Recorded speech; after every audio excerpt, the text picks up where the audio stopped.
students, welcome to your chemistry classroom, my YouTube channel Learn Chemi। आज हम surface chemistry के एक और इम्पॉर्टेंट टॉपिक के ऊपर बात करेंगे, डिस्कस करेंगे, एनिमेशन भी देखेंगे, that is adsorption isotherms. What is adsorption isotherms? Adsorption तो आप जानते हैं, it is the process of attracting and retaining molecules of one phase on the surface of solid or liquid। तो बेसिकली वो जो अदर फेज है that is mostly gaseous phase, or sometimes when we talk about adsorption of solutions it is in liquid state। okay, now adsorption isotherm, iso का मतलब होता है same, therm का मतलब टेम्परेचर। तो नाम से ही पता चल रहा है हम जिस भी रिलेशनशिप की बात करने जा रहे हैं उसके अंदर condition of temperature is constant, temperature constant रहेगा। तो एड्सॉर्प्शन आइसोथर्म क्या स्टडी करता है?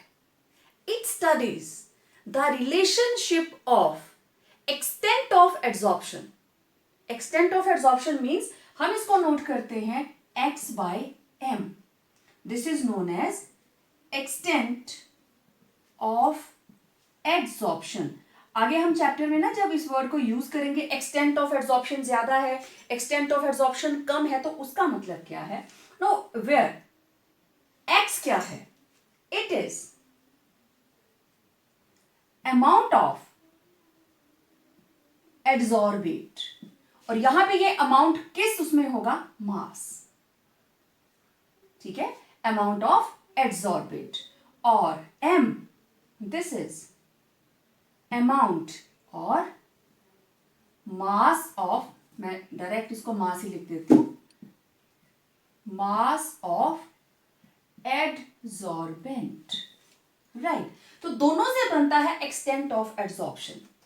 मान लीजिए ये मेरे पास एक कंटेनर है, ठीक है, मैंने इसको एक फ्रिक्शनलेस पिस्टन से जोड़ के रखा है। इसके अंदर हमारे पास गैस के मॉलिक्यूल्स हैं, लीजिए मैंने ऐसे राउंड राउंड में बना दिया, ठीक है, और यहां पे कुछ चारकोल के पीसीज रखे हैं, आधे तिरछे, यहां सॉलिड चारकोल रखा हुआ है, ठीक है, इट्स नॉट पाउडर, मेरे पास सॉलिड पीसीज हैं चारकोल के। ठीक, अब ये जो गैस के मॉलिक्यूल्स हैं, अभी प्रेशर जितना भी रहे नो प्रॉब्लम, ये गैस के मॉलिक्यूल्स अगर प्रेशर आप घटाएंगे बढ़ाएंगे कुछ भी नहीं ना, फिर भी क्योंकि ये आपस में भी टकराते रहते हैं, आपने काइनेटिक थ्योरी ऑफ गैसेस पढ़ी हुई है, खुद से भी टकराते रहते हैं और कंटेनर की वॉल के ऊपर भी, और कुछ मॉलिक्यूल्स यहां पहुंचे, ये यहां पहुंच रहे हैं और ये यहां से उठ के वापस जा रहे हैं। तो दो प्रोसेस यहां पे हो रहे हैं, कौन कौन से? Adsorption and desorption. ये दोनों प्रोसेसेस साथ साथ चलते रहेंगे। ठीक है, अब देखो मैं क्या बताने जा रही हूं, कितने मॉलिक्यूल यहां सॉलिड के ऊपर सेटल हुए, नंबर ऑफ मॉलिक्यूल्स सेटल्ड, ठीक है, तो उसका तो मास ही लेंगे ना, तो दैट विल बी x। ठीक है, 3 हुए, एक का मास हाइड्रोजन अगर है तो 2 ग्राम हुआ, ठीक है, तो यहां पे x, number of molecule settle x, और कितना मास यूज हुआ, कितने ग्राम कार्बन के ऊपर कितनी गिवन गैस एड्सॉर्ब हुई। पिछले लेक्चर में हमने इसके बारे में बात की है कि आप उसका एक्सटेंट निकाल सकते हो, extent of adsorption you can calculate. तो यहां पे आ गया अमाउंट और mass of charcoal, that is m। तो m के ऊपर कितना x, ठीक है, तो हम इसको एड्सॉर्प्शन को पर मिलीग्राम के अंदर भी काउंट करते हैं, एड्सॉर्प्शन पर मिलीग्राम, कि कितने मिलीग्राम कार्बन के ऊपर कितनी एड्सॉर्प्शन हुई है। तो आपको समझ आ गया होगा, x is amount of adsorbent and m is mass of adsorbent, कि कितने ग्राम के ऊपर कितना जो भी एड्सॉर्बेंट है वो कितना एड्सॉर्ब हुआ, तो उसको कलेक्टिवली हम बोल देते हैं एक्सटेंट ऑफ एड्सॉर्प्शन। ओके, तो यहां बात कर रहे थे ना, इसकी मुझे पहले फिर भी जरूरत पड़ेगी, इसको डायग्राम को मैं रहने देती हूँ। What is adsorption isotherm? The relationship between the amount of substance adsorbed by the adsorbent and the equilibrium pressure. किसका? गैस का. Equilibrium gas pressure. अगर गैस है तो प्रेशर और अगर सॉल्यूशन है तो concentration at constant temperature is known as adsorption isotherm. Okay, अब देखिए, अगर मैं इसको एक ग्राफ से रिप्रेजेंट करना चाहूं, मैं इस जो भी रिलेशनशिप है, let me explain with the help of a graph. तो इसमें इस तरफ आ गया एक्सटेंट ऑफ एडसॉर्प्शन और इधर हम ले लेंगे प्रेशर, राइट, और टेम्परेचर क्या है? Constant, right. आपको याद आ रहा होगा हम क्या करने वाले हैं? Exactly, this is nothing but variation of adsorption with respect to pressure, effect of pressure. तो बेसिकली क्या है, हम इफेक्ट ऑफ प्रेशर को स्टडी कर रहे हैं एट कांस्टेंट टेम्परेचर, राइट. तो यहां पे आप देखिए, इस जगह पे जाते जाते देखो प्रेशर बढ़ता जा रहा है. यहां पे प्रेशर बढ़ रहा है तो एड्सॉर्प्शन बढ़ रही है और एक स्टेज ऐसी आती है कि अब यहां पे ये आ गया हमारे पास P S, means P saturation, और इसको कई बार पी नॉट से भी हम लिखते हैं, पी नॉट और पी एस. ठीक है, मैं इसको यहां लिख दूंगी पी एस क्योंकि इसके आगे सैचुरेटेड हो गया. अब आप जितना मर्जी प्रेशर बढ़ाते जाओ, ये दोनों एक दूसरे के पैरेलल आ गए. कितना भी बढ़ा दो आप उससे ज्यादा एड्सॉर्प्शन नहीं करवा पाएंगे. ठीक है, अब इसी चीज को मैंने आपको बोला था कि मुझे उस डायग्राम की जरूरत है, मैं फिर से बना रही हूं. ये मेरे पास एक कंटेनर है और इस कंटेनर को हमने एक फ्रिक्शनलेस पिस्टन से लोड किया हुआ है, राइट. ये फ्रिक्शनलेस पिस्टन है, ये ऊपर नीचे मूव कर सकता है. ओके, यहां पे मैंने रखे हैं कुछ चारकोल के पीसेस और इधर गैस के मॉलिक्यूल्स हैं. ठीक है, अभी प्रेशर बढ़ा नहीं है, कुछ एक गैस के मॉलिक्यूल्स इसके ऊपर भी सेटल्ड है. टेम्परेचर इज कांस्टेंट, टेम्परेचर मैंने कांस्टेंट कर दिया. ओके, अब मेरी अगली कंडीशन क्या है? ये एज इट इज था, जितने भी एक्सटेंट ऑफ एड्सॉर्प्शन देखो यहां पे 1 2 3 4 5 6 मॉलिक्यूल्स नजर आ रहे हैं. ओके, अब हमारी अगली स्टेज क्या है? ये प्रेशर बढ़ गया, मींस पिस्टन नीचे आएगा, तो ये गैस के मॉलिक्यूल्स भी नीचे आएंगे ना. तो ये वाले जो 5 थे अब इस एरिया में पहुंच गए, है ना, क्योंकि पिस्टन की नेक्स्ट पोजीशन ये वाली है, तो इन दोनों को भी नीचे आना पड़ेगा. ये रही पिस्टन की second stage. This is initial, this is final state. Final state में वॉल्यूम कम हो गया और प्रेशर क्या कर गया? इंक्रीज. अब क्या हुआ? ये गैस के मॉलिक्यूल्स और नजदीक आ गए, मतलब यहां पे एड्सॉर्प्शन, एक्सटेंट ऑफ एड्सॉर्प्शन बढ़ गया. जाहिर सी बात है, क्योंकि प्रेशर से गैस मॉलिक्यूल्स नीचे आ रहे हैं और नीचे उनके पास कोल है उसके ऊपर. ठीक है, ये मैंने चारकोल लिया है. ठीक है, and let it B oxygen gas, इसको ले लेते हैं ऑक्सीजन गैस. ओके, अब ये इसके ऊपर एड्सॉर्प्शन बढ़ गई. ये कौन सी स्टेज है? प्रेशर बढ़ना शुरू हुआ तो यहां तक ग्राफ को देखिए. ठीक, प्रेशर बढ़ना शुरू हुआ तो इस एरिया का कंडीशन है ये, एड्सॉर्प्शन बढ़ती गई. ओके, अब क्या करें? अब हमने और प्रेशर बढ़ाया, अब क्या होगा? यहां पे एड्सॉर्प्शन हो रही है ना, मॉलिक्यूल सेटल हो रहे हैं. अब ऐसा होगा मॉलिक्यूल वापस भी उड़ना शुरू कर देंगे, क्योंकि मैंने आपको बताया था ना दोनों प्रोसेस इकट्ठे चल रहे हैं. अब ये वाली स्टेज आ गई जिसमें क्या क्या हो रहा है? एड्सॉर्प्शन भी हो रही है और डिसॉर्प्शन भी हो रही है. शुरू में सिर्फ एड्सॉर्प्शन हो रही थी क्योंकि कोल का सरफेस खाली था, maximum surface of coal was empty, इसलिए प्रेशर बढ़ाते ही एड्सॉर्प्शन बढ़ती गई. ओके, थोड़ी देर के बाद क्या हुआ, कुछ बैठते गए, कुछ उठते गए। ओके, फिर एक स्टेज ऐसी आई, फिर हमने और प्रेशर बढ़ाया, अब सैचुरेशन हो गई। कैसे? जितने मॉलिक्यूल उड़ रहे हैं मींस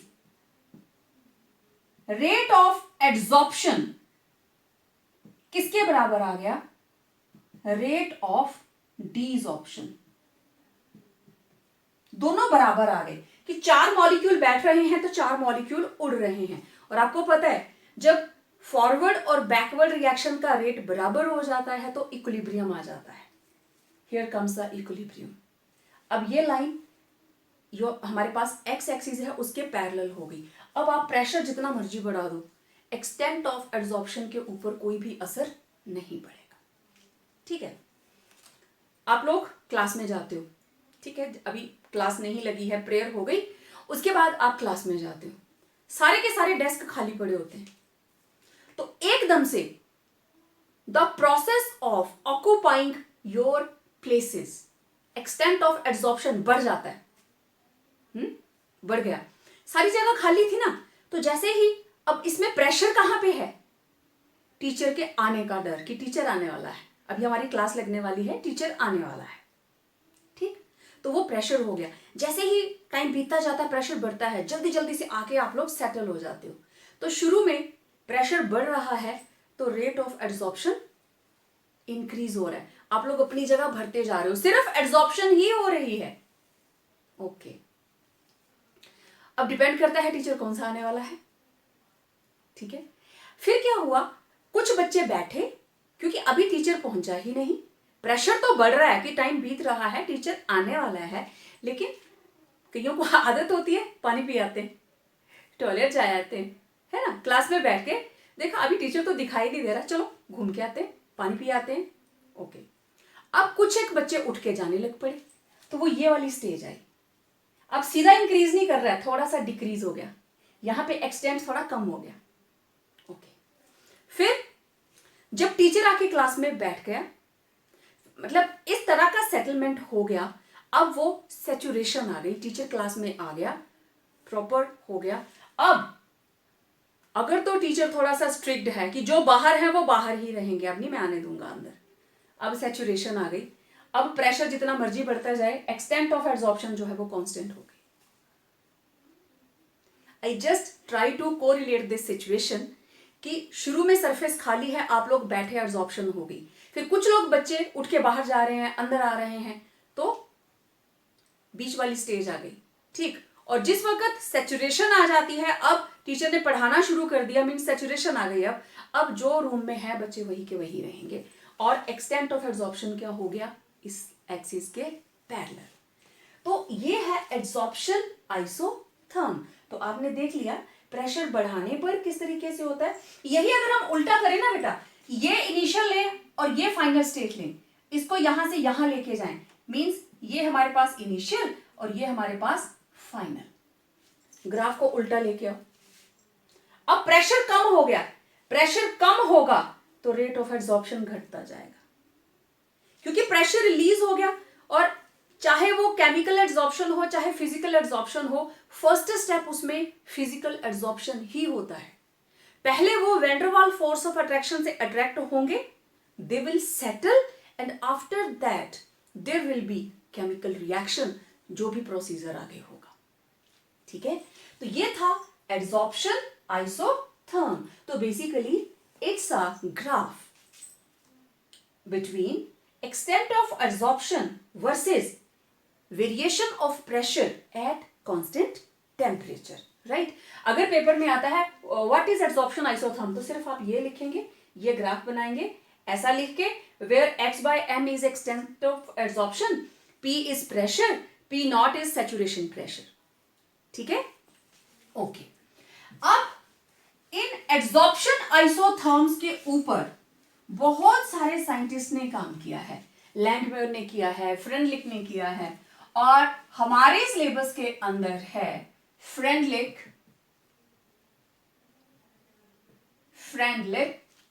एड्सॉर्प्शन आइसोथर्म। अब हम इसके बारे में बात करेंगे और आप देखेंगे बहुत ही सिंपल सा है, अब ऐसा नहीं है कि साइंटिस्ट हाइपोथेटिकल बात करते हैं। अगर ऑक्सीजन गैस की प्रेशर की वेरिएशन पड़ी होगी ना, तो उन्होंने 3 अलग अलग टेम्परेचर्स पे, 4 अलग अलग टेम्परेचर्स पे, क्योंकि टेम्परेचर को कांस्टेंट रखना है कि लेट इट बी, एक उन्होंने वैल्यू ले ली 277 केल्विन पे, और एक वैल्यू ले ली 310 पे, और एक वैल्यू ले ली उन्होंने 195 केल्विन पे। लेकिन हर बार ग्राफ यही आ रहा है, हर बार ग्राफ यही आ रहा है। तो फिर कहीं जाके ये लोग जनरलाइजेशन देते हैं। साइंटिस्ट ओवरनाइट काम नहीं करते हैं कि रात को सोचा और सुबह जनरलाइजेशन तैयार होगी। They have to work very hard, क्योंकि कोई भी एक्सपेरिमेंट है उसको प्रूव करने में बहुत टाइम लगता है। तो व्हाट फ्रेंडलिच डिड, उसने भी various gases, nitrogen, sulphur dioxide, बहुत सारी नाइट्रोजन, बहुत सारी गैसेस के एक्सटेंट ऑफ एब्जॉर्प्शन को स्टडी किया डिफरेंट मेटल के सरफेसेस के ऊपर, चारकोल के सरफेस के ऊपर, and after that he was able to derive a generalisation. और वो जर्नलाइजेशन क्या है देखें, उसने एक सेम आइसोथर्म का ग्राफ तो सेम ही होगा,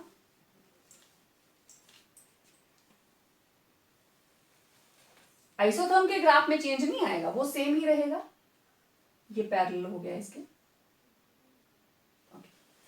इधर है एक्सटेंट ऑफ एब्जॉर्प्शन, इधर है वेरिएशन ऑफ प्रेशर, ठीक है। अब देखो, this is X axis and this is Y axis. This scientist Freundlich, he studied absorption of various different metals, and in 1909 he gave the generalization that, मैं यहीं से आपसे बात करूंगी, शुरू में यहां से यहां तक प्रेशर क्या है, लो। यहां देखो प्रेशर लो है ना, यहां से यहां तक कम है ना प्रेशर, लेकिन इसके कॉरस्पॉन्डिंग अगर आप देखो, इसके कॉरस्पॉन्डिंग ये ग्राफ आ गया, तो ये क्या है, नियरली, थोड़ा और इसको नीचे लेती हूं, यहां देखो, दिस इज स्ट्रेट लाइन, ये दोनों डायरेक्ट प्रोपोर्शन में आ रहे हैं लो प्रेशर के ऊपर। तो इसके हिसाब से एट लो प्रेशर, फर्स्ट उसकी जो ऑब्जर्वेशन थी, एट लो प्रेशर, ठीक है, एट कांस्टेंट टेम्परेचर, ठीक है, extent of adsorption, extent of adsorption of various gases on corresponding adsorbate shows the following observations with respect to variation of pressure. Okay, अब वो variations क्या थी देखें। First, at low pressure extent of absorption is directly proportional to P. देख लीजिए, यहां direct proportion to P, मतलब इस एरिया में x by m is directly proportional to p।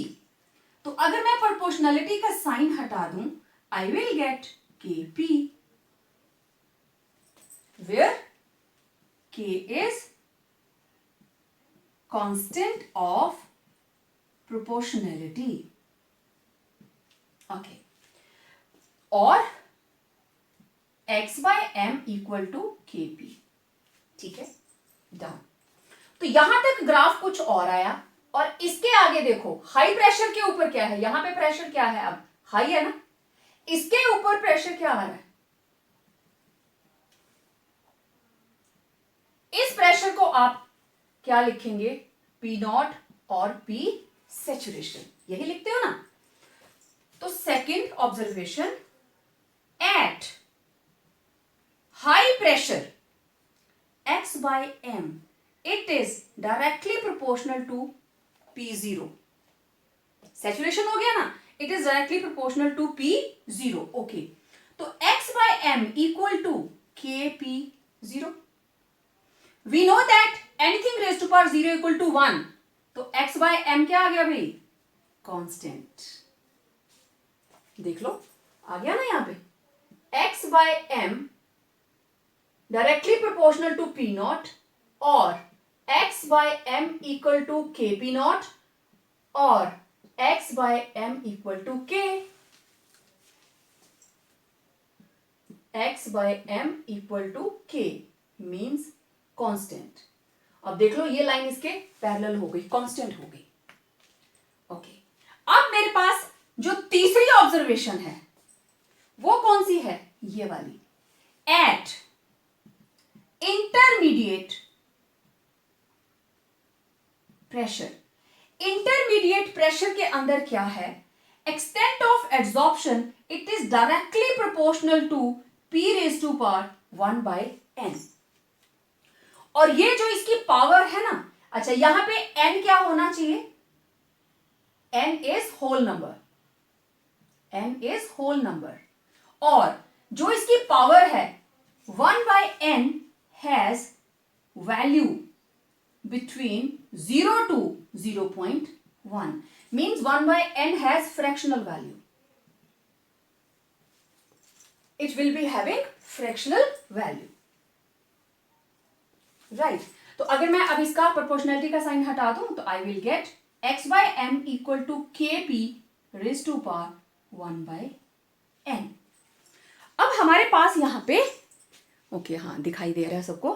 ये हमारे पास तीन ऑब्जर्वेशंस हैं और वो तीनों यहां पे दिखाई दे रही हैं. ये रहा इंटरमीडिएट, ठीक है. ये वाला जो पोर्शन है दिस इज इंटरमीडिएट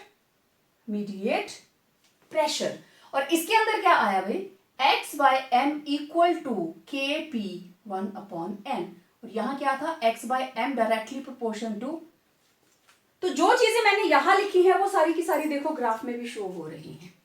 आपको एग्जाम में आता है एक्सप्लेन फ्रेंडलिक एड्सॉर्प्शन आइसोथर्म, तो बेटा डायग्राम बनाइए, उसमें ये सारी चीजें मार्क कीजिए, साफ दिखाई देता है हमने क्या लिखना है. ठीक है. अब देखो, जब यहां P की वैल्यू कितनी है? 1. के पी मतलब डायरेक्टली प्रोपोर्शनल टू प्रेशर. जब P की वैल्यू 0 आई, कांस्टेंट हो गया saturation. Intermediate I means it is equal to pressure raise to power some fractional value. क्योंकि यहां पे वेरिएशन है तो वैल्यू क्या आएगी? फ्रैक्शनल. यहां तक क्या थी? 1. यहां तक क्या है? 0. तो इसकी वैल्यू किसके बीच में आएगी? 0 to 1. मतलब मैक्सिमम ये 0.5 तक आती है. तो इसको मैं चलो 0 to अगर 1 भी लिख देना, आपकी 0 और 1 के बीच में आएगी. तो मैक्सिमम टाइम इसकी वैल्यू कितनी आती है? 0.5. It is between 0 to 0.5. तो this is Freundlich adsorption isotherm. ठीक है. n has value between 0 to 1 और मोस्टली अप टू 0 to 0.5. इसको सॉल्व करके मैक्सिमम वैल्यू इसकी जो है वो आ जाती है हमारे पास 0.5 तक. ओके. 0 से स्टार्ट होती है तो 0.1 से लेके 0.5 तक. ये आपके एक एक नंबर के क्वेश्चंस हैं कि n की वैल्यू 1 by n जो फ्रैक्शन है ये 0 से लेके 1 के बीच में आना चाहिए. लेकिन आज दिन तक जितनी भी वैल्यूज आई हैं they are ranging between 0.1 to 0.5. ठीक है. तो ये था फ्रेंडलिक एड्सॉर्प्शन आइसोथर्म. लेकिन अभी पिक्चर खत्म नहीं हुई है क्योंकि अभी मुझे k की वैल्यू निकालनी है और n की वैल्यू निकालनी है. मैं कैलकुलेट तो कर लूंगी कि it should be between 0.1 to 0.5, but कैसे? Let's find out. अब ये ग्राफ ऐसे ही मैं रहने देती हूं, इसको हटा देती हूं. ओके, इसको भी हटा देती हूं क्योंकि सारा कुछ ग्राफ में लिखा हुआ है. इधर है extent of adsorption. Okay. Now, the next step is calculation of value of K and N. अब मुझे K और N की वैल्यू निकालनी है. ठीक है. Okay, from equation third, I'm having x by m equals kp 1 by n. Okay. Now taking log both sides, तो ये मेरे पास आ गया log x by m. This is log x by m equal to log k plus log p raised to power 1 by n ना, तो ये आ जाएगा 1 by n log p. ठीक है, देखिए जरा, y equal to mx plus c बन गई लीनियर इक्वेशन. तो this graph should be straight line. ये ग्राफ जो है स्ट्रेट लाइन बनेगा. ओके.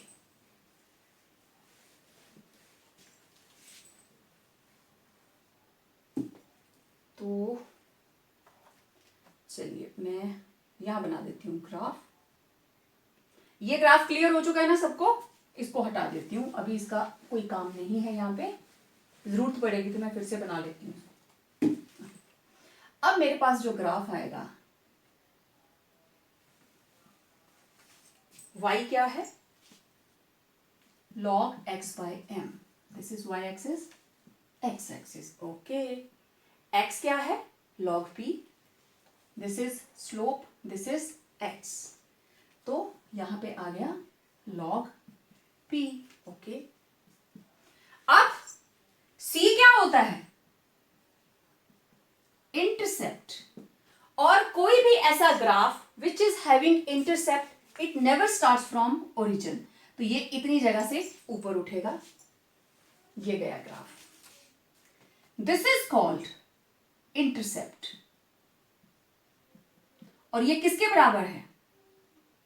log k. जब हम ग्राफ ड्रॉ करेंगे तो यहां पे कोई ना कोई वैल्यू तो आएगी ना, उसका log ले लेंगे. ठीक है, log k will be equal to, मैं वैल्यू निकाल के बताती हूं आपको अभी. ओके. हमने y को शो कर लिया. ठीक है, x को शो कर लिया. अब हमारे पास बचा स्लोप. m क्या है? स्लोप. और स्लोप किसके बराबर होता है? Tangent theta. एग्जैक्टली. तो यहां से ये मैंने 90 डिग्री की ट्रायंगल बनाई. This is theta A B C. अब यहां पे slope is equal to tangent theta. चलिए पहले मैं स्लोप किसके बराबर लिखूंगी? m इज इक्वल टू, देखो m स्लोप किसके बराबर है? 1 by n. It will be equal to 1 by n. और स्लोप किसके बराबर आएगा? Tangent theta. और टेंजेंट थीटा किसके बराबर है? A B upon B C. तो यहां से जो भी आपके पास स्लोप आएगा उससे आप n की वैल्यू निकाल सकते हैं. अब ए बी कहां से आएगा? इस ग्राफ को एक्सटेंड कीजिए. ये रहा ए बी. बी सी कहां से आएगा? इस ग्राफ को नीचे को एक्सटेंड कीजिए. ठीक, ये आया नीचे. This is the value of B C. ठीक है, this is the value of A B. ये रहा ए बी, ये रहा बी सी. ठीक है. तो from the graph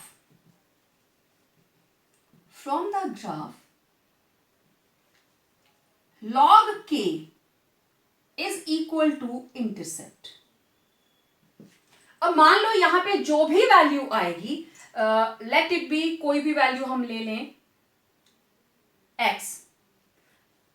log k equal to x. तो k किसके बराबर होगा? सामने वाली वैल्यू का एंटी लॉग ले लेंगे. तो यहां से क्या निकल गया? k. इसी तरीके से यहां पे आ गई log k की वैल्यू आ गई. Calculation of k. अब देखें n फ्रॉम स्लोप. स्लोप से slope is equal to tangent theta and 1 by n it will be equal to tangent theta. अब देखो टेंजेंट थीटा की कोई ना कोई तो वैल्यू आएगी ना. Let it be x. तो 1 by n is equal to x. तो x किसके बराबर आएगा? n को उधर ले जाएं तो n will be equal to 1 upon x और n will be 1 upon x. इस तरीके से आप n की वैल्यू निकाल सकते हैं। और निकालना क्या था, k और n। उसके बाद क्या करना है, x बाय m आप निकाल चुके हो, प्रेशर आपको पता है, आपको सिर्फ k और n की वैल्यू पुट करनी है। You will get desired value. जो भी आपको कैलकुलेट करना है एब्जॉर्प्शन आइसोथर्म के अंदर, आप आसानी से उसको कैलकुलेट कर सकते हैं।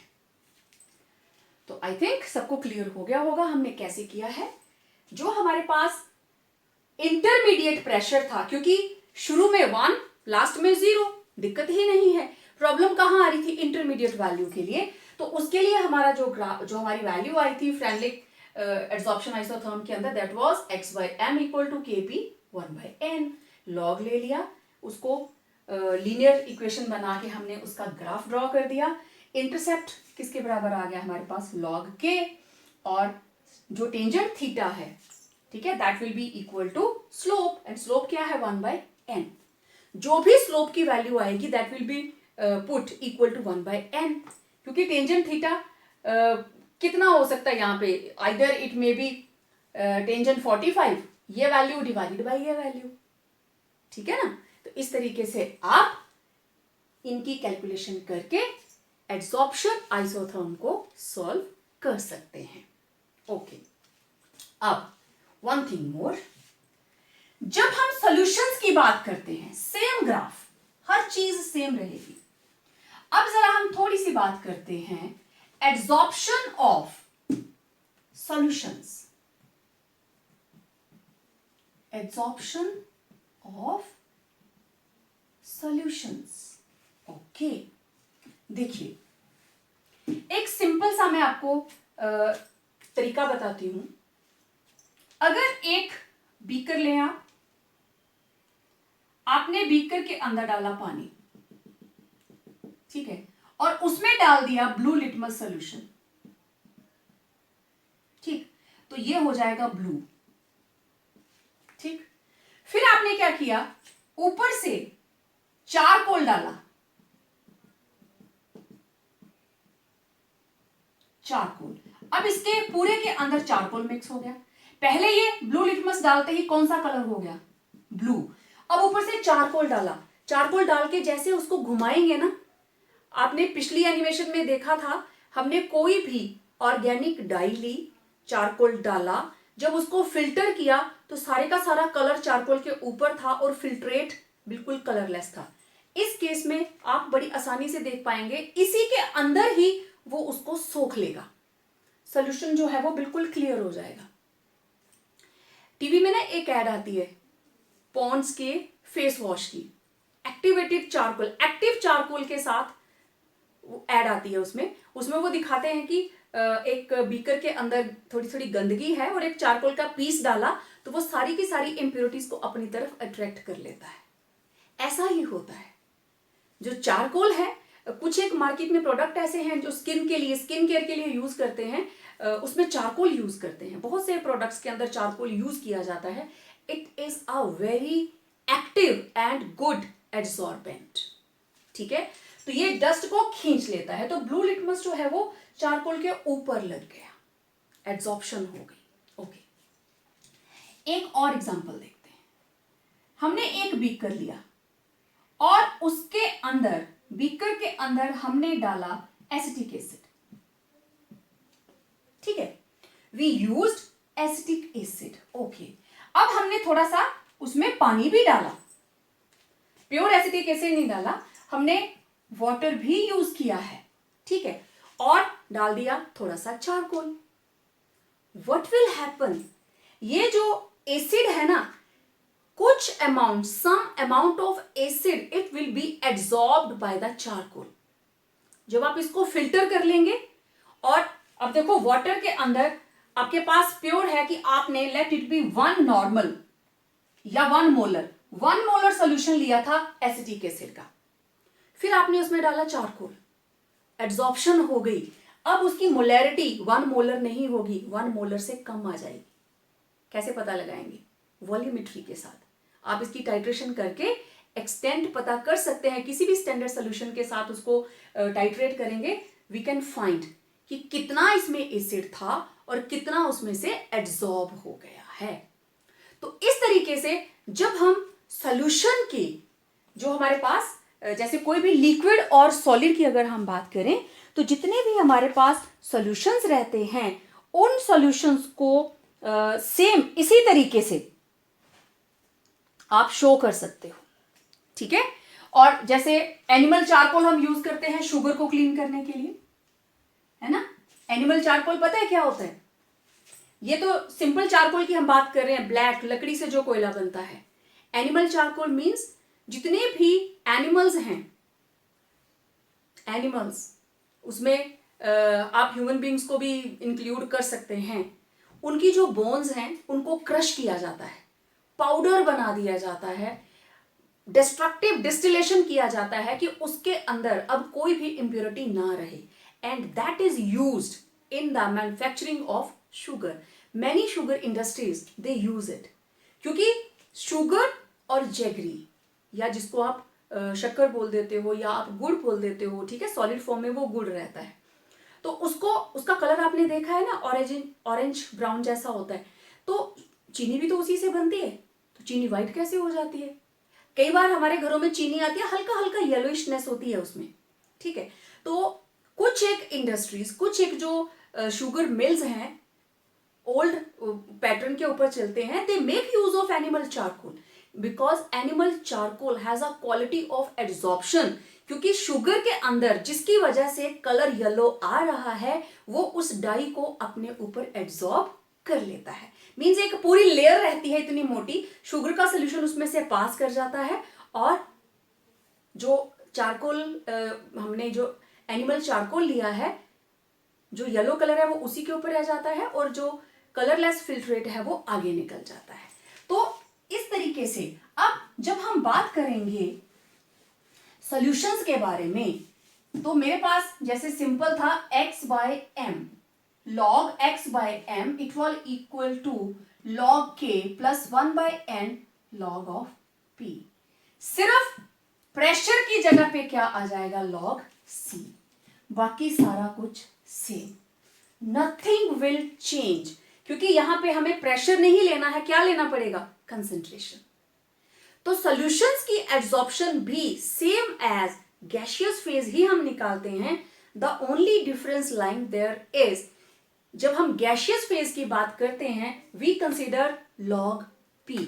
तो आपको आता है ड्रॉ या right a few words about absorption isotherm of solutions.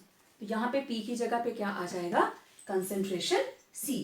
बाकी सारे का सारा बिल्कुल उसी तरीके से देख लीजिए आप कि आपने अगर स्लोप निकालना है तो 1 बाय इक्वल टू उसके स्लोप के बराबर ले लेंगे, टेंजेंट थीटा के बराबर ले लेंगे, ठीक है। तो इस तरीके से आप किसी भी सॉल्यूशन के बारे में या कोई भी एक्सटेंट ऑफ एब्जॉर्प्शन, चाहे आप सॉलिड के ऊपर गैस का कंसीडर कर रहे हैं या लिक्विड के ऊपर गैस का कंसीडर कर रहे हैं, आराम से उसके बारे में पता कर लेंगे, राइट। ओके, अब ये सारी की सारी चीजें मैंने तो आपको थ्योरेटिकली बता दिया, डायग्राम बना के बता दिया कि मॉलिक्यूल ऐसे आ रहे हैं, ऐसे उसके ऊपर आके बैठ रहे हैं। अभी हम देखेंगे एक एनिमेशन। उस एनिमेशन के अंदर आप मॉलिक्यूल्स को किस तरीके से हम प्रेशर को घटाते हैं, बढ़ाते हैं, एड्सॉर्प्शन आइसोथर्म। तो it will be our revision for you people. Okay, watch this animation. इससे पहले कि एड्सॉर्प्शन आइसोथर्म की हम बात करें, चलिए थोड़ा सा एड्सॉर्प्शन को रिकॉल करते हैं। तो ये आपके सामने कंडीशंस हैं टेम्परेचर और प्रेशर की। हमने देखिए टेम्परेचर कांस्टेंट कर दिया और प्रेशर को बढ़ाना शुरू किया। तो आप देख रहे हो जो ब्लू कलर के गैस मॉलिक्यूल्स हैं वो कोल की तरफ ज़्यादा बढ़ गए थे, है ना। जैसे जैसे प्रेशर हम बढ़ा रहे थे, ये देखिए rate of adsorption is increasing, ठीक है, लो टेम्परेचर के ऊपर। अब टेम्परेचर को हमने बढ़ा दिया, ये देखो फिर भी एड्सॉर्प्शन बढ़ रही है, हाई टेम्परेचर पे भी एड्सॉर्प्शन बढ़ रही है अगर हम प्रेशर को बढ़ाते हैं, लेकिन उतना नहीं बढ़ेगी जितनी लो टेम्परेचर पे। तो let us study effect of pressure on adsorption of gas. Now adsorption is an equilibrium process, मैंने आपको पहले भी बताया था, क्योंकि इसमें एड्सॉर्प्शन और डिसॉर्प्शन दोनों प्रोसेसेस साथ साथ चलेंगे। अब इसमें गैस के मॉलिक्यूल्स हैं एड्सॉर्बेट और ये हमने कोल के पार्टिकल्स रखे हैं एड्सॉर्बेंट। ओके, अब देखो यहाँ पे प्रेशर डिक्रीज हो रहा है, प्रेशर कम हो रहा है, ठीक है, और ये हमने कांस्टेंट कर दिया, एक जगह पे फिक्स कर दिया। अब इस फिक्स्ड प्रेशर के ऊपर प्रेशर फिक्स रहेगा तो देखो मॉलिक्यूल्स अपने आप नीचे आ रहे हैं, एड्सॉर्प्शन हो रही है, डिसॉर्प्शन हो रही है। तो this is called extent of adsorption, कि कितना number of gaseous molecules adsorbent के ऊपर एड्सॉर्ब हुए, that is called extent of adsorption. तो x है amount of adsorbate or mass of adsorbate and m is mass of adsorbent। तो अगर हम extent of gas adsorb, extent of adsorption को pressure के साथ एक ग्राफ ड्रॉ करते हैं और टेम्परेचर कांस्टेंट रख लेते हैं तो हमारे पास ये ग्राफ आता है एट कांस्टेंट टेम्परेचर के ऊपर। This is called adsorption isotherm. Iso means same, therm means temperature. And yes, it was given by Freundlich in 1909. He studied the extent of adsorption with respect to variation of pressure at constant temperature. तो उसका जो adsorption isotherm का general सा principal है that is extent of adsorption is directly proportional to pressure। ठीक है, जितना pressure हम बढ़ाते हैं extent of adsorption बढ़ता जाता है। ओके, तो इस ग्राफ के अंदर देखिए ये जो मिडल में है, ठीक है, हम ये चीज़ पढ़ चुके हैं, मिडल में it comes out to be p raise to power 1/n and x by m क्या है, amount of gas adsorbed by a unit mass of adsorbent, और जनरली हम इसको बोल देते हैं एक्सटेंट ऑफ एड्सॉर्प्शन। n और k कांस्टेंट हैं और p इज प्रेशर। अब इसको थोड़ा सा डिटेल में पढ़ते हैं, ठीक है। ये ग्राफ आप देख रहे हो, this is specially Freundlich adsorption isotherm, जो ब्लू लाइन आप देख रहे हो। Now see extent of adsorption के मैक्सिमम वैल्यू कहाँ है, जहाँ प्रेशर जितना मर्जी आप बढ़ाते जाओ एक्सटेंट ऑफ एड्सॉर्प्शन को फर्क नहीं पड़ रहा, this is the maximum value. ठीक है, तो ये हमने ग्राफ देखो वाई एक्सिस के साथ मिला दिया, this is the maximum value. और कौन सा प्रेशर बोलते हैं हम इसको, पी सैचुरेशन और पी नॉट। अब इसके आगे ये दोनों लाइंस जो हैं एक्सटेंट ऑफ एड्सॉर्प्शन और एक्स एक्सिस दोनों पैरेलल हो गई एक दूसरे की। Now this is saturation state. अब आप प्रेशर जितना मर्जी बढ़ाते जाइए, एड्सॉर्प्शन और डिसॉर्प्शन दोनों में इक्विलिब्रियम आ चुका है। ठीक है, ओके, चलिए एक और सिचुएशन देखते हैं यहाँ पे।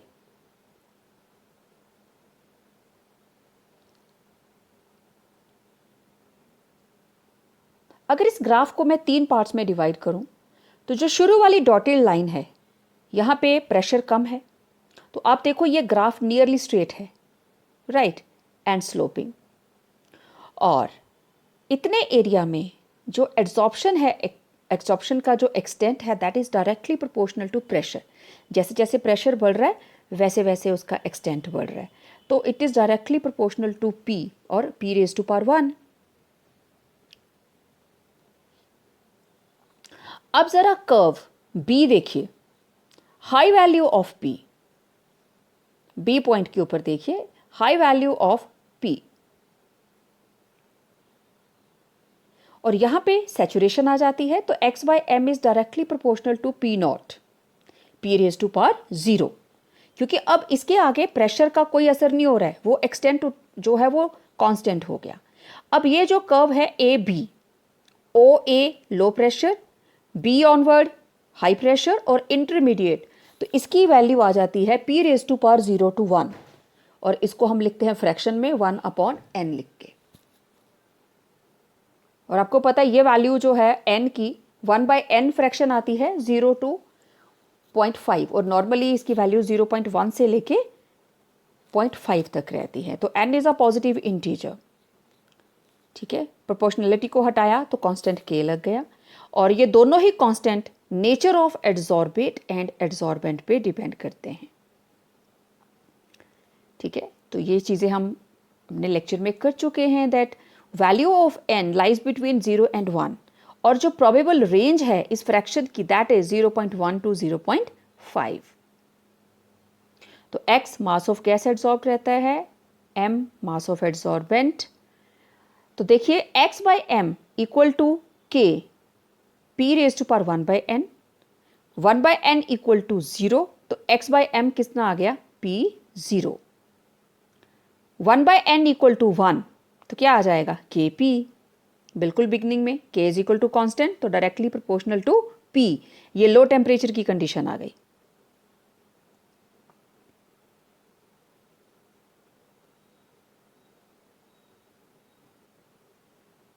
तो तीनों ही रेंजेस यहां पे कवर हो जाती हैं जो मिडल की वैल्यू है उसके साथ।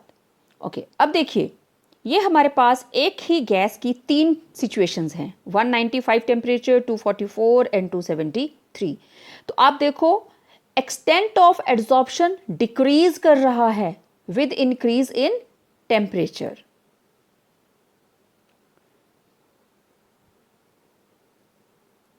So this is extent of adsorption for intermediate range x by m equal to k p raised to power 1 by n।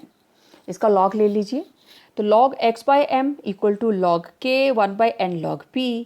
तो ये बन गई हमारे पास linear equation log x by m y equal to mx plus c।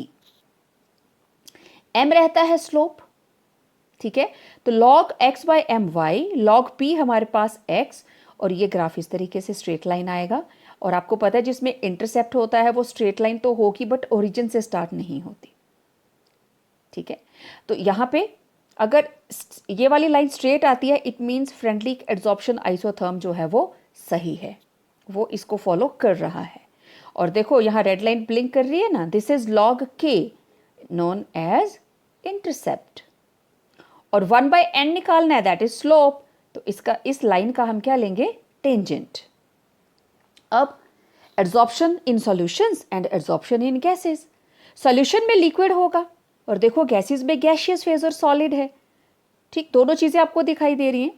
Solid के ऊपर liquid के molecules adsorb हो रहे हैं, ठीक है। मैंने आपको एग्जाम्पल बताया था ना, लिटमस सॉल्यूशन के अंदर चारकोल डाला और इसको शेक कीजिए, थोड़ी ही देर में ये जो ब्लू कलर है लिटमस का चारकोल एड्सॉर्ब कर लेता है डाई को और कलरलेस हो जाता है solution. Litmus solution turns colourless. Similarly we are having some more examples. Charcoal डाला हमने एसिटिक एसिड के सॉल्यूशन के अंदर, थोड़ा सा पानी डाल दिया तो इसमें है acetic acid, water and charcoal. तो आप देखेंगे concentration of acetic acid decrease कर जाएगी। क्यों? क्योंकि एसिटिक एसिड के मॉलिक्यूल्स जो है they will be adsorbed on charcoal. तो जैसे हम गैसेस में करते थे ना उसी तरीके से सॉल्यूशंस की एड्सॉर्प्शन भी इन्हीं चीज़ों पे डिपेंड करती है। Surface area of the adsorbent, temperature of the solution, adsorbate concentration in the solution and nature of the adsorbate and adsorbent. Temperature बढ़ाएंगे नेचुरली एड्सॉर्प्शन कम हो जाएगी। तो ये देखिए एड्सॉर्प्शन फ्रॉम अ सॉल्यूशन,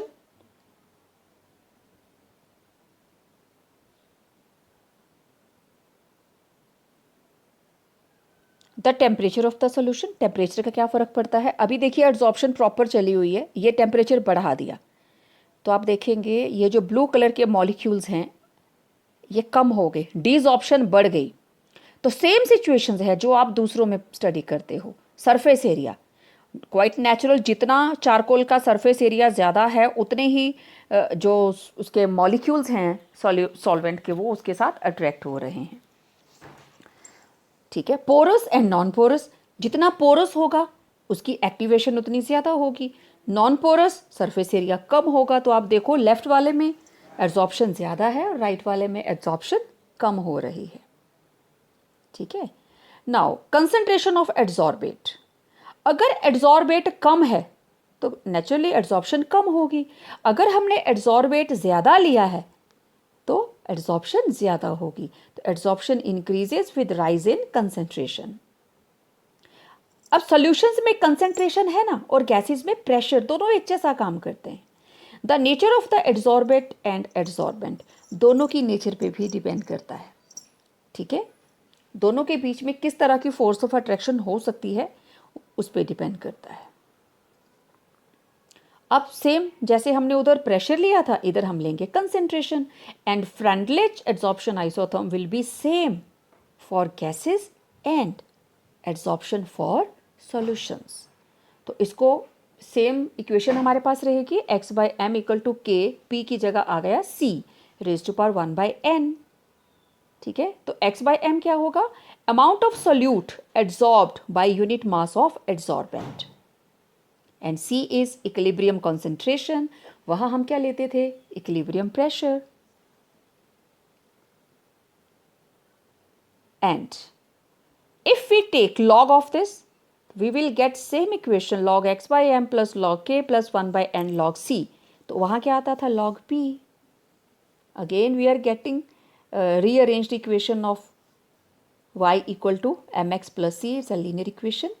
आप mathematics में use करते हो, it will give a straight line graph which will not start from origin। yes, same graph, straight line, और ओरिजिन से थोड़ा ऊपर से चलेगा। तो this is Freundlich adsorption isotherm for solutions.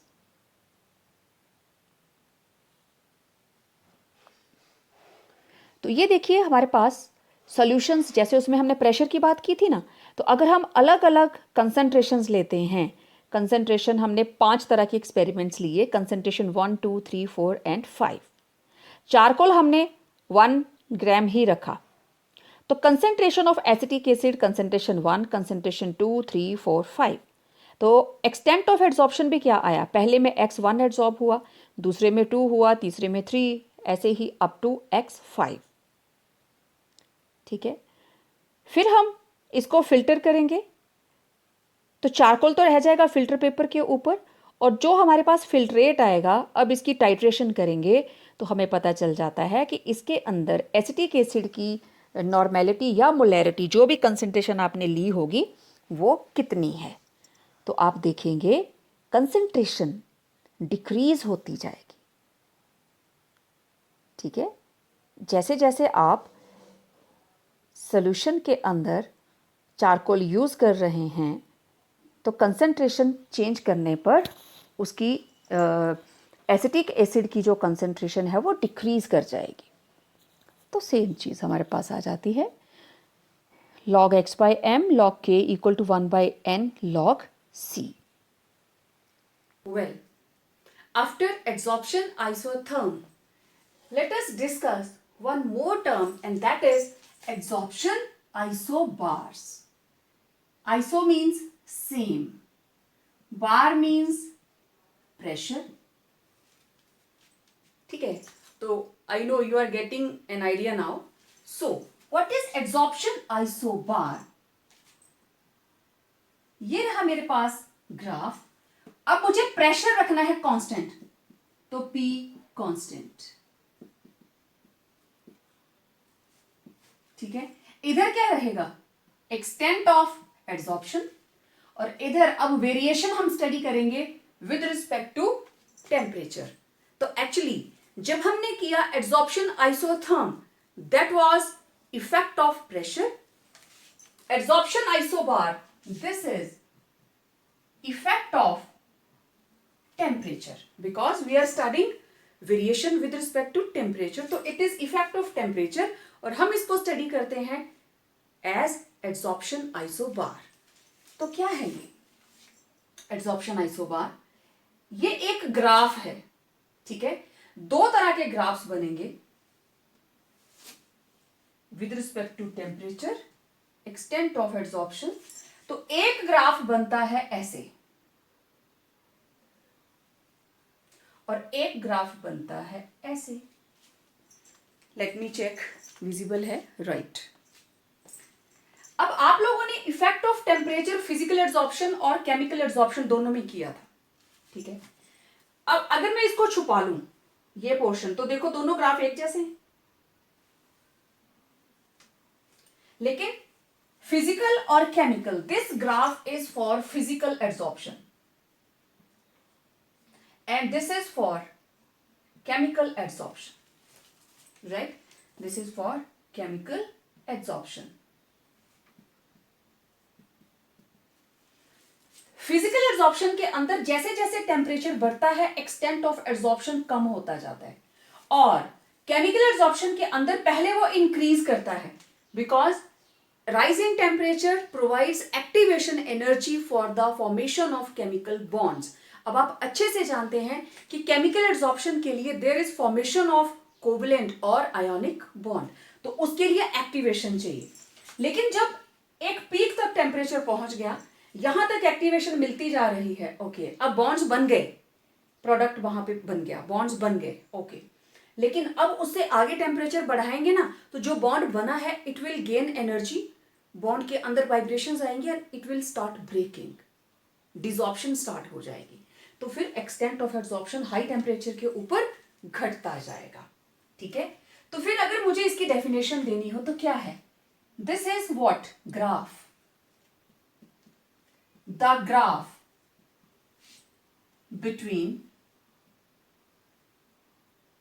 किस किस के बीच में है? देखो, extent of absorption between extent of absorption and variation of temperature, variation of temperature कब? at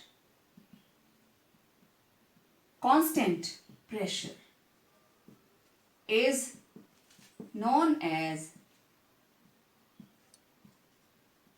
adsorption isobar.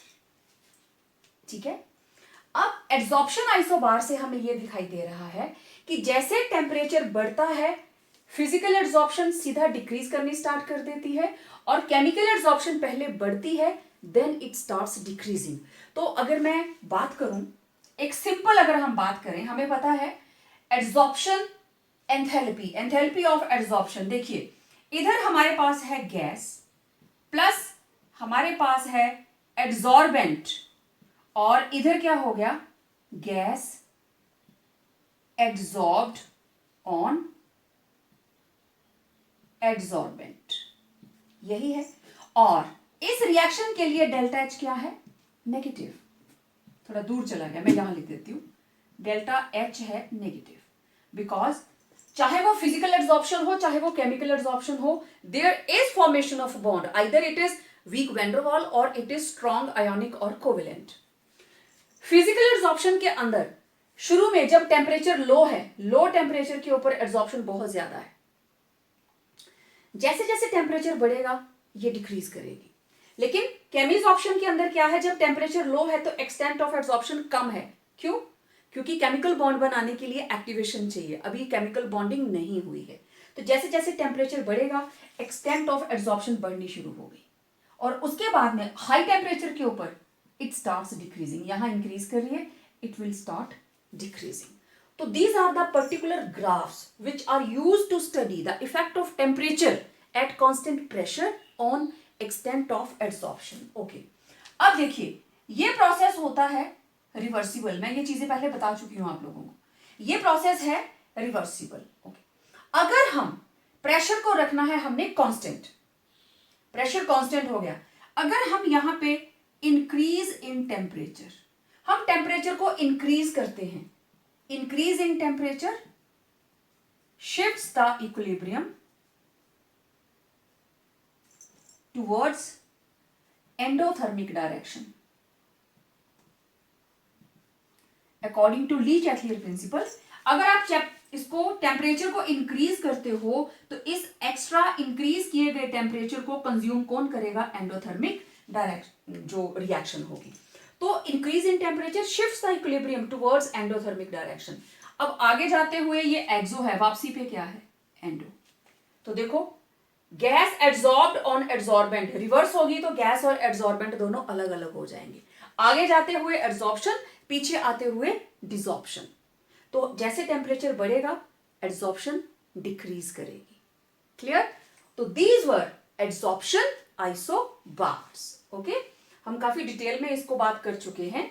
तो अगर इनको अलग अलग भी आपसे पूछा जाता है, in general increase in temperature से यही चीज आएगी, इंक्रीज इन टेम्परेचर से एड्सॉर्प्शन का एक्सटेंट जो है वो कम होता है। लेकिन जब आप उनको फिर दोनों में डिफरेंशिएट करते हो तो आपको दोनों चीजें लिखनी पड़ेंगी कि it is clear from the isobar of physical absorption that it is maximum at low temperature and minimum at high. But in case of chemical absorption, in the beginning there is increase in extent of absorption and after that there is also decrease. मतलब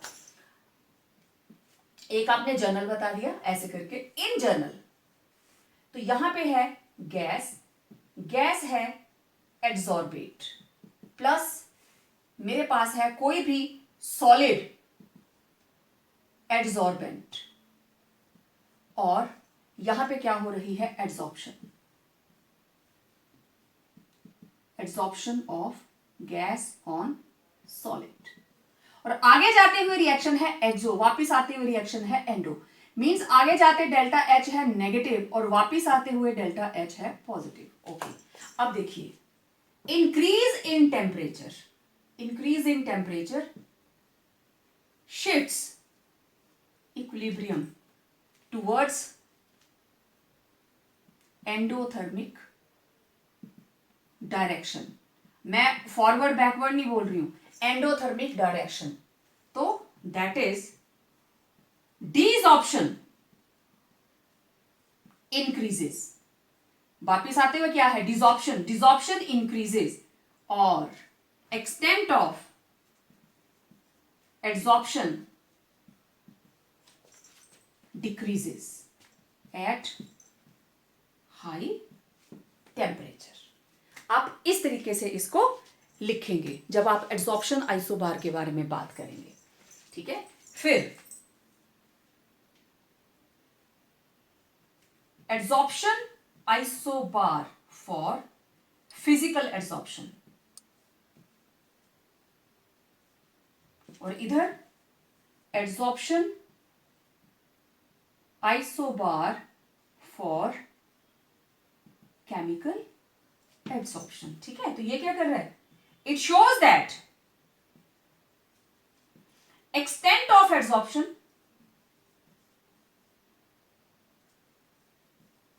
is maximum at low temperature and decreases with increase in temperature, right? और इधर क्या लिखोगे, it shows that extent of adsorption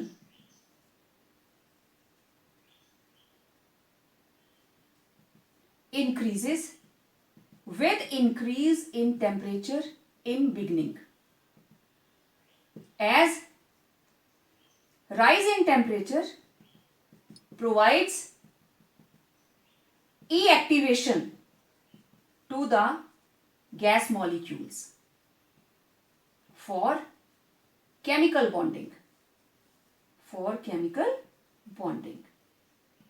and with further increase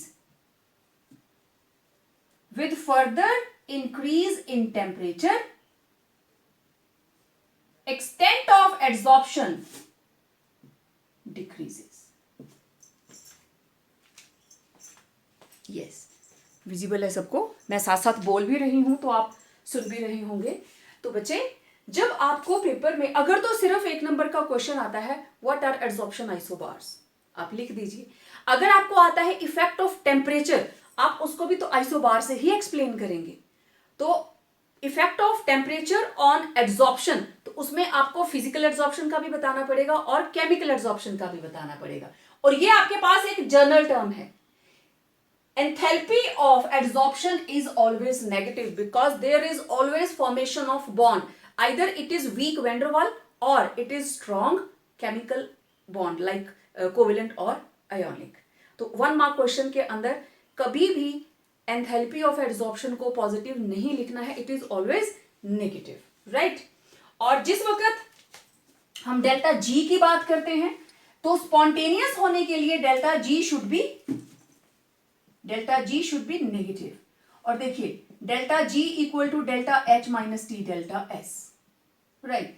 अब अगर ये दोनों बराबर हो जाते हैं तो delta G becomes 0, means equilibrium आ गया।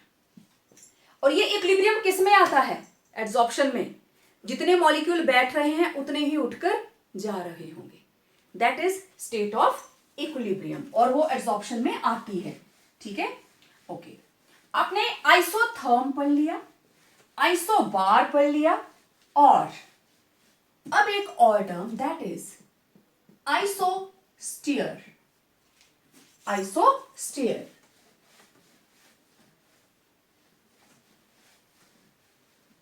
ओके। ये मेरे पास एक और ग्राफ है। इस ग्राफ में इधर मैंने लिया है प्रेशर और इधर मैंने लिया है टेम्परेचर, और मुझे यहां पे रिप्रेजेंट करना है एक्सटेंट ऑफ एड्सॉर्प्शन, और मेरे पास वो ग्राफ आएगा हमेशा ऐसे।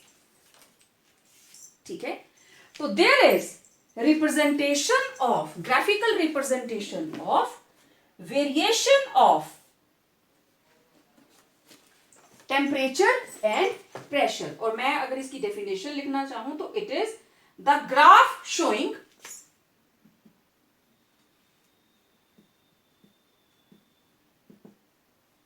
Variation of temperature and pressure, variation of temperature and pressure for a given amount of adsorption। ठीक है, तो यहां पे हमारे पास रहेगा फिक्स्ड अमाउंट, ये वाला जो है this is fixed amount of adsorption. मुझे अगर एड्सॉर्प्शन को फिक्स रखना है and it will be a straight line always, तो टेम्परेचर और प्रेशर को किस तरीके से वेरी करवाना पड़ेगा? तो जो ग्राफ इन दोनों की वेरिएशन को स्टडी करता है for a fixed amount of adsorption, fix है तभी तो इस तरीके से स्ट्रेट लाइन आएगी ना इसकी, तो दिस इज कॉल्ड आइसोस्टीयर। अब एक चीज देखिए, हम सभी जानते हैं कि अगर टेम्परेचर इंक्रीज करता है तो एक्सटेंट ऑफ एड्सॉर्प्शन डिक्रीज करती है। ठीक, तो फिर ये ग्राफ जो है डिक्रीज वाला आना चाहिए था। टेम्परेचर इंक्रीज करने पे एक्सटेंट ऑफ एड्सॉर्प्शन डिक्रीज कर रही है, तो मैं क्या करूं? टेम्परेचर भी इंक्रीज कर रहे हैं और एक्सटेंट ऑफ एड्सॉर्प्शन घट रहा है, तो क्या करना चाहिए? प्रेशर बढ़ा दो। Pressure has to be increased. जैसे जैसे टेम्परेचर बढ़ रहा है वैसे वैसे प्रेशर बढ़ रहा है और एक्सटेंट ऑफ एड्सॉर्प्शन कांस्टेंट रह रहा है। ये टेम्परेचर, ये प्रेशर, ये वैल्यू आई, ओके। टेम्परेचर बढ़ाया तो प्रेशर बढ़ गया, ये वैल्यू आ जाएगी। टेम्परेचर बढ़ाया, प्रेशर बढ़ाया, ये वैल्यू आ जाएगी। तो it will give a straight line always, right? क्योंकि हम यहां वेरिएशन देख रहे हैं टेम्परेचर की, और जनरली एड्सॉर्प्शन डिक्रीज करती है। टेम्परेचर बढ़ाने पर मॉलिक्यूल सरफेस से उठ जाते हैं। तो अगर टेम्परेचर भी बढ़ा दिया और हम ऊपर से प्रेशर बढ़ा दें तो एक्सटेंट ऑफ एड्सॉर्प्शन क्या हो जाएगा? कांस्टेंट। ये सेम जैसी वैल्यू आनी शुरू हो जाएगी, राइट? तो दिस इज कॉल्ड आइसोस्टीयर। तो अब आप लोगों ने आइसोथर्म पढ़ लिया, आइसोबार पढ़ लिया, आइसोस्टीयर पढ़ लिया। Now let us talk about uses of adsorption. हम 2-3 लेक्चर से यही बात किए जा रहे हैं, adsorption, physical adsorption, chemical adsorption, adsorption isotherm. Okay, uses क्या है, कहाँ कहाँ यूज करते हैं? आप देख रहे हो मैंने कितनी लंबी लिस्ट बना के रखी है, ठीक है? तो we are using it in gas mask, dyeing of cloth, कपड़ों को डाई करते हैं। तो ये जैसे अलग अलग कलर्स हैं, देखिए थ्रेड के ऊपर पहले वो एड्सॉर्ब होता है, डाई एड्सॉर्ब होती है और उसका सॉल्वेंट एब्सॉर्ब हो जाता है, राइट? डीह्यूमिडाइजर आप सबने देखे होते हैं। आप कभी थर्मस खरीदते हो मार्केट से तो उसके अंदर एक ना छोटा सा पैकेट डालना होता है, सिलिका जेल होती है उसके अंदर, तो दैट इज डीह्यूमिडाइजर। जितने भी इलेक्ट्रॉनिक इक्विपमेंट्स हैं बड़े बड़े हमारे पास, उनमें ह्यूमिडिटी ना जाए तो वहां पे भी हम सिलिका जेल यूज करते हैं एज अ डीह्यूमिडाइजर, क्योंकि जिस भी कंटेनर में आपने रखे होंगे, आर्टिफिशियल ज्वेलरी रखी है तो वो छोटे से सिलिका जेल के पैकेट्स रख देते हैं कि जितना भी अगर थोड़ा बहुत मॉइस्चर आ जाएगा तो वो सिलिका जेल उसको अपने ऊपर एब्जॉर्ब कर लेगी। Removal of colouring matter from solution, मैंने बहुत से एग्जांपल्स दिए हैं इसके। देन हेट्रोजेनियस कैटालिसिस, इसके बारे में हम बहुत डिटेल में बात करने वाले हैं। हेट्रोजेनियस कैटालिसिस जैसे हम ऐड करते हैं ना hydrogen in the presence of platinum. Ion exchange resins, आपने सॉफ्टनिंग ऑफ हार्ड वाटर पढ़ी है +1 के अंदर। Then adsorption indicators in qualitative analysis, production of high vacuum, vacuum मतलब बिल्कुल भी मीडियम नहीं रहेगा, बिल्कुल भी गैस नहीं रहेगी, फिर भी थोड़ी बहुत रह जाती है तो हम किसकी हेल्प लेंगे, एड्सॉर्प्शन की। कोई ऐसा मटेरियल रखेंगे जो बचे खुचे गैस मॉलिक्यूल्स को भी एड्सॉर्ब कर ले। फ्रोथ फ्लोटेशन प्रोसेस, यस, इसके अंदर भी एड्सॉर्प्शन बहुत अच्छा रोल प्ले करती है। सल्फर के particles they get adsorb on the oil particles, oil particles उनको एड्सॉर्ब कर लेते हैं and along with the froth वो सोल्यूशन से ऊपर उठा लेते हैं। Then curing diseases, this is very interesting. आपको कहीं कट लग जाता है, मेडिसिन लगाते हो, है ना, ऐसे लगा देते हो, और आपको क्या लगता है वो एड्सॉर्ब होती है या एब्जॉर्ब होती है? क्योंकि मैं एग्जांपल्स करा रही हूं, क्वाइट ऑब्वियस है वो एड्सॉर्ब ही होती है। अगर एब्जॉर्ब हो जाती तो वो तो ब्लड के अंदर चली जाती, लेकिन वो काम क्या करती है, जो आपका कट लगता है ना उसके ऊपर छोटे छोटे माइक्रो ऑर्गेनिजम्स आ जाते हैं जिनकी वजह से पस पड़ जाती है, तो वो मेडिसिन उनके ऊपर एड्सॉर्ब होती है और उनको खत्म कर देती है। Okay, then chromatographic processes, column chromatography, paper chromatography and separation of inert gases, specially noble gases. Noble gases को हम सेपरेट करते हैं with the help of coconut charcoal. Coconut का जो चारकोल बनता है, हमने कंटेनर लिया, उसके अंदर कोकोनट चारकोल रख दिया और नोबल गैसेस डाल दी। मान लीजिए दो मिक्सचर है हमारे पास, दो गैसेस हैं, दोनों में से हमें सेपरेट करना है।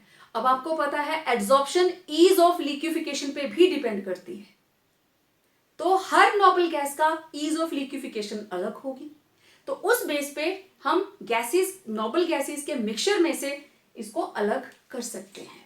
ओके, मैं ज्यादा टाइम वेस्ट नहीं करूंगी क्योंकि इन सारी के सारी यूजेस को आपने लिखना तो है ही। Now let us have a look on this animation and understand the uses of adsorption. Watch it. चलिए, एड्सॉर्प्शन की एप्लीकेशंस क्या क्या हैं, ठीक है, कहाँ कहाँ ये यूज़ होता है, चलिए इसके बारे में जानते हैं। शायद ही कोई इंडस्ट्री होगी जिसमें हम एड्सॉर्प्शन के प्रोसेस को यूज़ नहीं करते हैं, चाहे वो इंडस्ट्रीज़ हैं, चाहे वो रिसर्च लेबॉरेटरीज़ हैं, एड्सॉर्प्शन का फिनोमिना वन और द अदर वे हम यूज़ करते ही करते हैं। तो आप अपनी डेली लाइफ में इसको कहाँ कहाँ देखते हैं, देखिए एक एक करके हम इसके बारे में बात करेंगे। Production of high vacuum, gas mask, humidity control, sugar को हम क्लीन करते हैं, chromatographic analysis, heterogeneous catalysis, adsorption indicator, separation of inert gases, froth flotation processes. तो हमने काफ़ी लंबी लिस्ट बनाई थी in the curing of diseases. Okay, एक एक करके देखते हैं। तो सबसे पहले production of high vacuum. Vacuum का मतलब कि कंटेनर के अंदर हमें जरा से भी गैस के मॉलिक्यूल्स नहीं चाहिए, हम इनको निकाले जा रहे हैं, निकाले जा रहे हैं, निकाले जा रहे हैं, बाहर निकाले जा रहे हैं, ठीक है। और बिल्कुल वैक्यूम बहुत ज़्यादा हो जाए तो हमने क्या किया, देखो इधर से नहीं जा रहा था, हमने उधर चारकोल रख दिया, एक्टिवेटेड चारकोल, तो उसने एयर के सारे पार्टिकल अपनी ओर खींच लिए। अब इस कंटेनर के अंदर हाई वैक्यूम, ठीक है।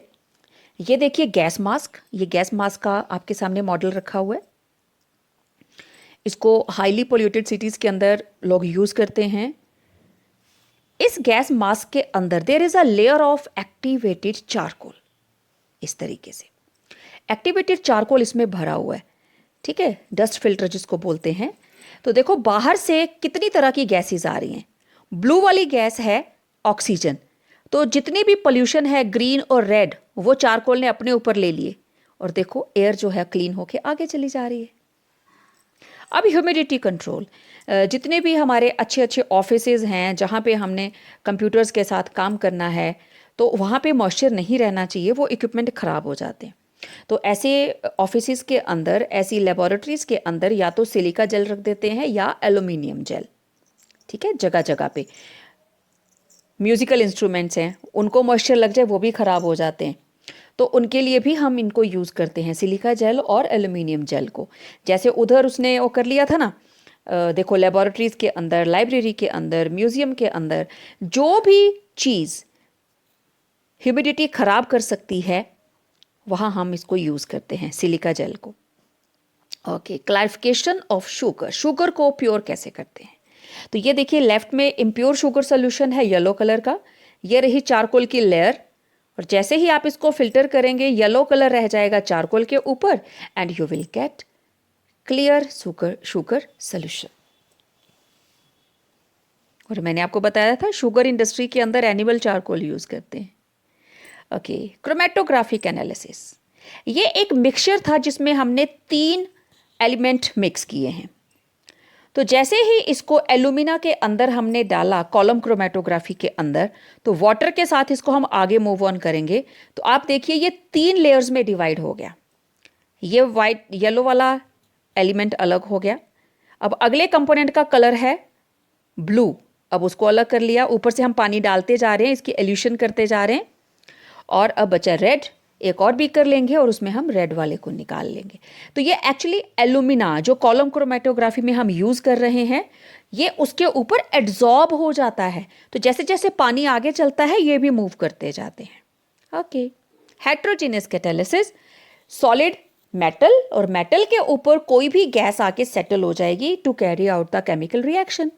जैसे हम इथीन के अंदर हाइड्रोजन ऐड करते थे in the presence of platinum. तो हेट्रोजीनियस कैटालिसिस के अंदर जो गैसेस हैं दे एक्ट एज रिएक्टेंट, और जो सरफेस है that is a working table, working bench. तो ये देखो नीचे हाइड्रोजन, ऊपर से इथीन आई, अभी ये फिजिकली बॉन्डेड हैं, राइट। अब इनमें केमिकल रिएक्शन हो गया and they will leave the surface. तो surface of the catalyst is directly proportional to rate of reaction, ठीक है। अब जितना पोरस होगा उतना ही ज्यादा वो एफिशिएंट होगा। Larger surface area more will be rate of reaction. तो जैसे nitrogen plus hydrogen in the presence of iron we get ammonia. तो अगर सॉलिड सरफेस नहीं होगा तो नाइट्रोजन और हाइड्रोजन कैसे रिएक्ट करेंगे आपस में। तो ये जो हेट्रोजीनियस कैटालिसिस मतलब कैटलिस्ट और reactant they are in different phase, अलग फेज में है। In the formation of sulphuric acid we are using solid vanadium pentoxide. बाकी सारे देखो गैशियस हैं और vanadium pentoxide is solid, that is why it is heterogeneous catalysis. अब hydrogenation of oils है ना, इसमें निकल यूज करते हैं। Next, adsorption indicators. Okay, adsorption indicator is a substance that is adsorbed along with a change in the color or near the equivalence point of titration। तो indicator आपको पता है इसके कलर में चेंज आएगी जब हमें पता चलता है कि टाइट्रेशन कंप्लीट हो गई है, ठीक है। तो जैसे इंडिकेटर हमने यहाँ पे ईओसिन डाई यूज़ की है, सिल्वर नाइट्रेट और पोटेशियम ब्रोमाइड की टाइट्रेशन हम कर रहे हैं, हमने ईओसिन डाई यूज़ की, तो जैसे ही इक्विलिब्रियम आता है वो पिंक कलर शो करता है, ठीक है। तो अगर हम फ्लोरेसिन यूज करते हैं एज इंडिकेटर तो फ्लोरेसेंट ग्रीन कलर आता है। Next, separation of inert gases. मान लीजिए हमारे पास हीलियम, नियॉन और आर्गन है, ठीक है। तो हम इसको कोकोनट चारकोल के अंदर एड्सॉर्ब करवाते हैं, और क्योंकि हर गैस का रेट ऑफ एड्सॉर्प्शन जो है वो अलग है, तो बड़ी ही आसानी से इन नोबल गैसेस को हम सेपरेट कर सकते हैं। क्योंकि आपको पता है नोबल गैसेस रिएक्ट ही नहीं करती, तो उनको सेपरेट करने के लिए अलग मेथड ही लगाना पड़ेगा। तो जो अमाउंट ऑफ एड्सॉर्प्शन है that will be directly proportional to atomic mass. Next, froth flotation process आपको याद होगा, ये हमने मोस्टली ये सल्फाइड ओर्स के लिए यूज करते हैं, ठीक है। तो एक पेडल व्हील हमने लगा लिया, ये ओर के पार्टिकल्स हैं, पानी में हम यूज़ करते हैं पाइन ऑयल। तो ये जो ऑयल के कंपोनेंट है ना, ऐसे हम इसको या तो चर्निंग करेंगे, ठीक, चर्निंग कर रहे हैं हम, तो ऑयल के पार्टिकल्स जो हैं वो ओर को लेके ऊपर चले जाते हैं। Okay, now what about curing diseases? जो भी हम मेडिसिन लगाते हैं that is adsorbed on our skin, और जितने भी माइक्रो ऑर्गेनिजम्स हैं ये उनको कवर कर लेते हैं। इट इज एड्सॉर्ब, ये देखिए उनके सरफेस के ऊपर एड्सॉर्ब हो गई, और फिर क्या करेंगे, उनको खत्म कर देंगे, दे विल बी किल्ड। तो आज के लेक्चर के अंदर आप लोगों ने एड्सॉर्प्शन आइसोथर्म के बारे में जाना, देन फ्रेंडलिक एड्सॉर्प्शन आइसोथर्म के बारे में स्टडी किया, how it was applied for the gases as well as solutions, right. Then we learned about various uses of adsorption. So जब तक हम नेक्स्ट वीडियो लेकर आए, till then stay home, stay safe.